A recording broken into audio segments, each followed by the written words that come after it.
വർഷങ്ങളുടെ സ്വപ്നങ്ങൾ നിമിഷ നേരം കൊണ്ട് ഇല്ലാതായത് നിസ്സഹായരായി നോക്കി നിൽക്കേണ്ട അവസ്ഥയിലാണ് തൃപ്പൂണിത്തുറ ചൂരക്കാട് നിവാസികൾ. 250ഓളം വീടുകളാണ് ഇവിടെ സ്ഫോടനത്തിൽ തകർന്നത്. വെള്ളവും വൈദ്യുതിയും പൂർണ്ണമായും പുനഃസ്ഥാപിക്കാൻ ഇനിയും സമയമെടുക്കും. ഒറ്റക്കെട്ടായി എല്ലാവരും ഈ ദുരന്തത്തെ മറികടക്കാൻ ശ്രമിക്കുന്നതാണ് ഏക ആശ്വാസം.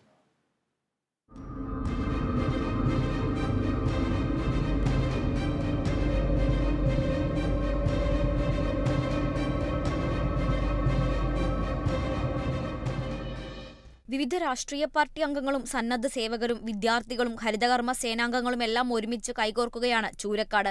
എന്നാൽ ഓരോ ഇടങ്ങളും പൂർവ്വസ്ഥിതിയിലാകാൻ ഇനിയും സമയമെടുക്കും. വീടുകൾ തകർന്നതുമായി ബന്ധപ്പെട്ട് 250ഓളം അപേക്ഷകളാണ് ഇതുവരെ നഗരസഭയ്ക്ക് ലഭിച്ചത്. അപേക്ഷകളുടെ എണ്ണം ഉയരാൻ ഇനിയും സാധ്യതയുണ്ട്. ഇപ്പോഴത്തെ പ്രവർത്തനം നമ്മുടെ മുനിസിപ്പാലിറ്റി സ്റ്റാഫ് അടക്കം പല ഇതിലുള്ള ആൾക്കാരും വന്നിട്ട് നമ്മുടെ ഇവിടെ ക്ലീൻ ചെയ്യുന്നുണ്ട്. ഇനി എത്ര കാലം കൊണ്ടാണിത് തിരിച്ച് എടുക്കാൻ പറ്റുന്നതെന്നുള്ളത് പോലും നമുക്കൊരു ഉറപ്പില്ല.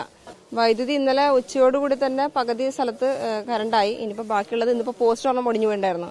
അതുമായി ബന്ധപ്പെട്ട് ഇപ്പോൾ പോസ്റ്റിന്റെ വർക്ക് നടന്നുകൊണ്ടിരിക്കണം. കുടിവെള്ളം അതുപോലെ ഇനിയിപ്പോൾ കിണർ വെള്ളം യൂസ് ചെയ്യാൻ പറ്റില്ല. കാരണം ഇതിന്റെ കെമിക്കൽ അതിലേക്ക് അടങ്ങിയിട്ടുണ്ടെന്നാണ് അറിയണത്. അപ്പോൾ ഇനിയിപ്പോൾ അത് കുടിവെള്ളം കിണർ തേവി റീഫ്രഷ് ചെയ്യുക. പിന്നെ കുടിവെള്ളം നമ്മൾ ടാങ്കറിലേക്ക് എത്തിക്കുന്നുണ്ട്.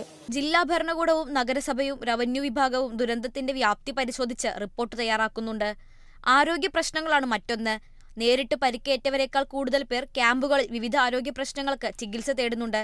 സ്ഫോടനത്തിന്റെ ആഘാതം മാനസികമായും പ്രശ്നങ്ങൾ സൃഷ്ടിച്ചിട്ടുണ്ട്. ആരോഗ്യ വിഭാഗം ഉദ്യോഗസ്ഥർ ഓരോ വീടുകളും കയറിയിറങ്ങി പ്രശ്നങ്ങൾ പഠിക്കുകയാണ്. ആവശ്യമുള്ളവർക്ക് കൗൺസിലിംഗും ലഭ്യമാക്കുന്നു. ഒരുപാട് ശരിക്കും പ്രശ്നങ്ങൾ ഉണ്ടായിരിക്കുന്നത് ശാരീരികമായും മാനസികമായും പ്രശ്നം ഉണ്ടായിട്ടുണ്ട്. അതിനു വേണ്ടിയിട്ട് ഞങ്ങളിന്ന് ഇവിടെ നമ്മുടെ പുഷ്പാഞ്ജലി ഓഡിറ്റോറിയത്തിൽ ക്യാമ്പ് ചെയ്തിട്ട് സൈക്യാട്രിസ്റ്റും സൈക്കോളജിസ്റ്റും സേവനം കൊടുക്കുന്നുണ്ട്. അപ്പോൾ ഇവിടെ നിന്ന് ക്യാമ്പ് ചെയ്തിട്ട് സർവേ എടുത്തതിന് ശേഷം പ്രശ്നങ്ങളുള്ളവരെ ഞങ്ങൾ അങ്ങോട്ട് വിട്ടുകൊണ്ടിരിക്കുകയാണ്. അവിടെ വേണ്ട സർവീസ് കൊടുക്കുന്നുണ്ട്. കുട്ടികൾക്ക് പ്രശ്നങ്ങൾ ഉണ്ടായിട്ടുണ്ട്. അപ്പോൾ അവർക്ക് വേണ്ടിയിട്ട് കൗൺസിലിംഗ് കൊടുക്കുന്നുണ്ട്. അവരുടെ കേൾവി പരിശോധനയ്ക്കുള്ള സഹായങ്ങളെല്ലാം ചെയ്തു കൊടുത്തിട്ടുണ്ട്. വൈദ്യുത സംവിധാനങ്ങൾ തകർന്നു തരിപ്പണമായിട്ടുണ്ട്. കുടിവെള്ളമാണ് മറ്റൊന്ന്. എത്രയും വേഗം ഇവ രണ്ടും പുനഃസ്ഥാപിക്കാനുള്ള പരിശ്രമത്തിലാണ് തൊഴിലാളികൾ. പോസ്റ്റ് പോയി, കുറെ വീട് ബിൽഡിംഗ് പോയിട്ടുണ്ട്.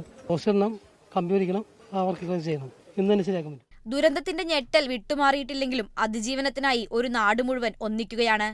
രാഷ്ട്രീയ പാർട്ടികളും നാട്ടുകാരും എല്ലാവരും ഒത്തൊരുമിച്ച് ഇവിടെ പ്രവർത്തനങ്ങൾ നടത്തിക്കൊണ്ടിരിക്കുകയാണ്. കുടിവെള്ളവും അതുപോലെ തന്നെ വൈദ്യുതിയും ഏറ്റവും വേഗത്തിൽ പുനഃസ്ഥാപിക്കാൻ സാധിക്കുമെന്നാണ് ഇപ്പോൾ കൗൺസിലറും നമ്മളോട് വ്യക്തമാക്കിയിരിക്കുന്നത്. ക്യാമറാമാൻ ഗോവിന്ദിനൊപ്പം AT Aswathy, Kerala Vision news.